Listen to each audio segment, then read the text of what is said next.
आज के इस वीडियो में हम देखेंगे लीव ट्रेवल कंसेशन LTC अवकाश यात्रा सहायता। यह सुविधा भी विशिष्ट कर्मचारियों के लिए कर योग्य सुविधा का ये एक हिस्सा है। मतलब विशिष्ट कर्मचारी है तो हमें इस सुविधा को कर योग्य कर मुक्त करना है, विशिष्ट कर्मचारी नहीं है तो हमें इस पर ध्यान नहीं देना है। इस सुविधा में नियोक्ता कर्मचारी या उसके परिवार के सदस्यों को नौकरी में रहते हुए या at the time of retirement Bharat में कहीं भी जाने के लिए या छुट्टियों में कहीं बाहर घूमने जाने के लिए, कोई आने जाने के लिए खर्चे का कोई सहायता देता है, यात्रा की सहायता देता है, तो उसके क्या नियम है कर मुक्ति या कर योग्य के, वो हम इस वीडियो में देखेंगे। इन सबसे मेन चीज़ ये है कि ये जो कर मुक्ति है इसका एक तरीका है कि 4 वर्षों का एक खंड बनता है, 4 ईयर्स का एक ब्लॉक बनेगा जो शुरू हुआ है हमारा जनवरी 1986 से। इस 4 वर्षों के ब्लॉक में 2 बार, मैक्सिमम 2 बार ये कर मुक्ति हमें प्राप्त होगी। 2 बार से ज़्यादा बार हमें सुविधा मिलती है तो वो अतिरिक्त जितनी सुविधा मिलेगी वो हमारे लिए पूर्णतः कर योग्य होगी। मैं फिर रिपीट कर रही हूँ, जनवरी 1986 से स्टार्ट करके हर 4 वर्षों के खंडों में 2 बार आपको कर मुक्ति मिलेगी, जिसके भी नियम हैं कि कितनी कर मुक्ति मिलेगी कितनी नहीं मिलेगी। 2 बार से ज़्यादा ये सुविधा मिलती है तो वो पूर्णतः कर योग्य होगी। हमारा जो खंड है, हमारे जो एप्लीकेबल होगा वो हमारा 10वां खंड है जो जनवरी 2022 से शुरू होकर दिसंबर 2025 तक का है। इस खंड में हमें 2 बार कर मुक्ति मिलेगी, 2 बार से ज़्यादा है तो हमें कर मुक्ति नहीं मिलेगी। इसमें भी यदि आपने नई कर दर का विकल्प लिया हुआ है, आपने तो नई कर का दर यानी न्यू टैक्स ऑफ डिज़ाइन आपने यदि लिया हुआ है तो फिर ये सुविधा पूर्णतः कर योग्य है, फिर हमें कर मुक्ति नहीं मिलेगी। मतलब न्यू टैक्स यदि आपने लिया है तो फिर ये हमारा फुल्ली टैक्सेबल है, फिर इसको कोई भी कर मुक्ति स्वीकृत नहीं होगी। जो 2 बार हमें कर मुक्ति मिलेगी उसकी भी सीमा है, उसमें हम 3 पॉइंट सॉल्व करेंगे। इन 3 पॉइंट को कंपेयर करेंगे, जो सबसे कम होगा, तीनों में से जो भी सबसे कम होगा वही राशि हमारी कर मुक्त होगी। यानी न्यूनतम राशि जो होगी वो हमारी यहाँ पर कर मुक्त होगी। कौन कौन सी 3 राशियाँ हैं? पहला, नियोक्ता से कितना पैसा हमें वास्तव में प्राप्त हुआ है।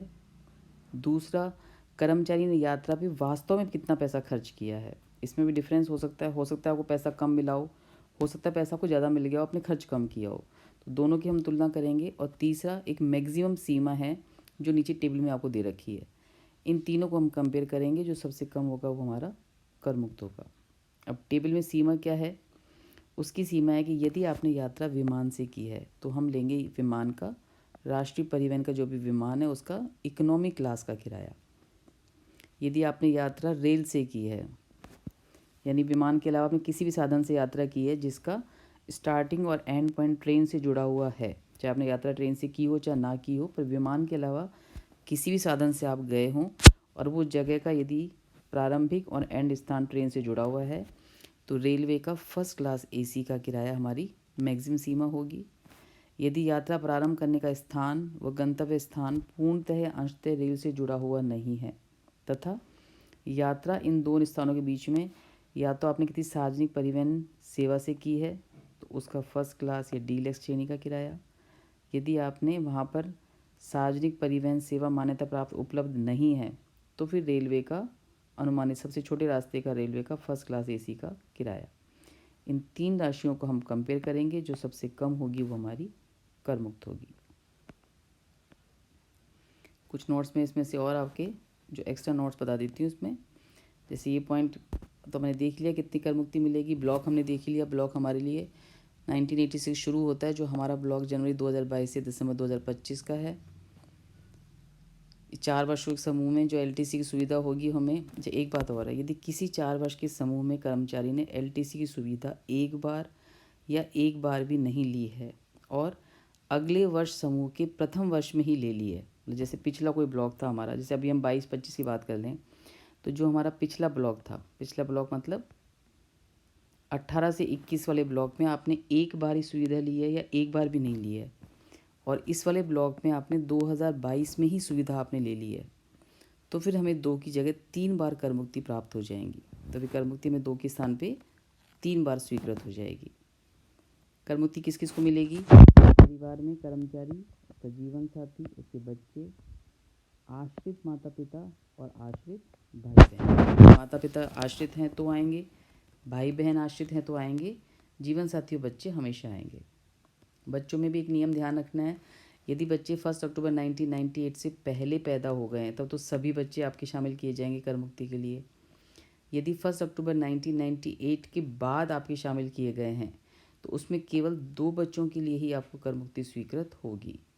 हाँ, लेकिन यदि सेकंड बच्चा, जैसे फर्स्ट बच्चा तो हो गया, सेकंड बच्चा जुड़वा पैदा हो गए हैं तो फिर हमें 1+2 3 बच्चों की सुविधा हमें कर मुक्त हो जाएगी। इसका नेक्स्ट पॉइंट ध्यान रखना है कि ये सुविधा हमें केवल किराए के लिए, आने जाने की यात्रा के खर्चे के लिए कर मुक्ति है।